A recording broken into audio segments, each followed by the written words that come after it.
Morning, Alphas and Sigmas. Everyone has a different perspective on these womanists. But we can all agree on one thing. These females have no sense of humor. They're angry and unfulfilled, and the thought of some stupid man having a good time drives them into a frenzy.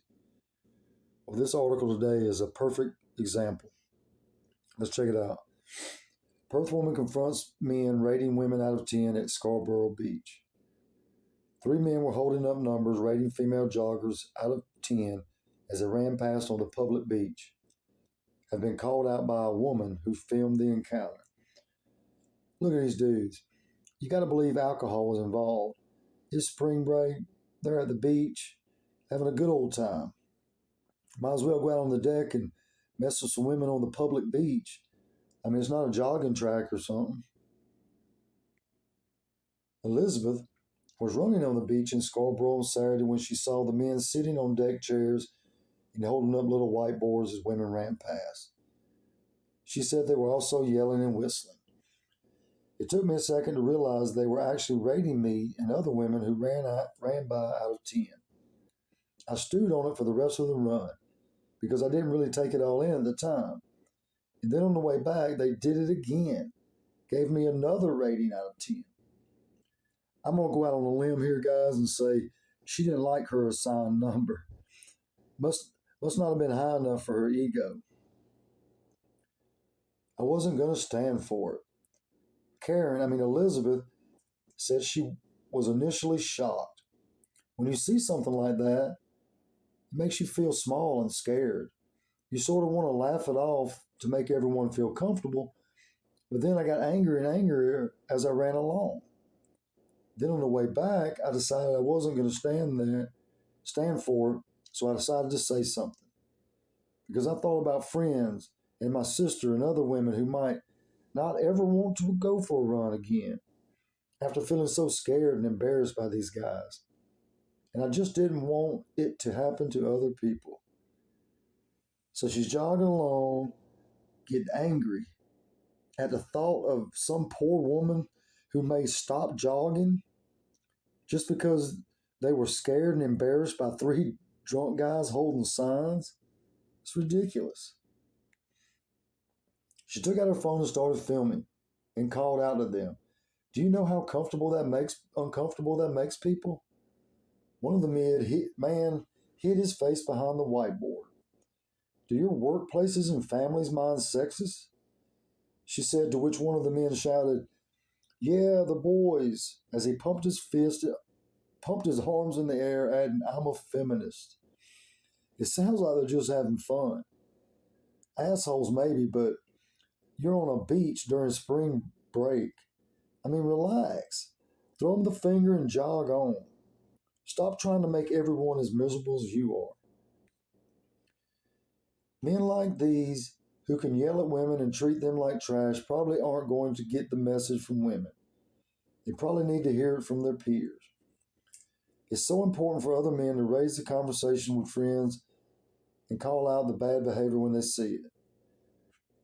Professor Nicola Henry said gender inequalities shape that kind of behavior. These behaviors exist on a continuum, she said. Professor Henry said a focus was needed on education and prevention. It's all about teaching boys and young men about equality and consent and respect. Well, that's what they want. They want single mothers and female teachers. They want full-time indoctrination. A woman across her life will experience many instances of sexual street harassment, but she might also experience a sex assault or numerous sex assaults, online abuse, images being taken and shared without her consent, coercive control, and domestic violence. We can't think about these behaviors in isolation. We have to think about them across the spectrum. Professor Henry, an expert on legal and preventative responses to sexual violence and harassment, said some people would argue for laws against street harassment such as wolf whistling and verbal abuse. Well, see, this is where it leads. This is their end game, so to speak. Outlawing masculinity. making it a crime to be the man you were born to be, forcing you to ignore the primal instincts that have ensured our survival for centuries. They want to make it illegal. A lot of our resources should be focused on trying to ensure that we really start to tackle those problematic attitudes and behaviors that can start from a very young age and can be reinforced by public messages in the public domain, whether that's film or television. I think we're starting to see some kind of shift in terms of representations of masculinity and femininity in that space. But there's still so much work that needs to be done to address those problematic attitudes. She said it was also important to investigate the role of group dynamics in harassment. So she doesn't even hide the fact that their propaganda is spread through media.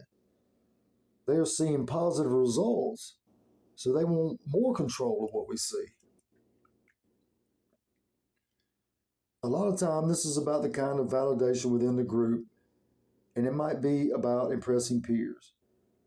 I think that's again why we need to focus on addressing some of those group norms and having good positive male role leaders, like sporting heroes, for instance, or other prominent men who are in the public eye, to try and set the example for other men and boys.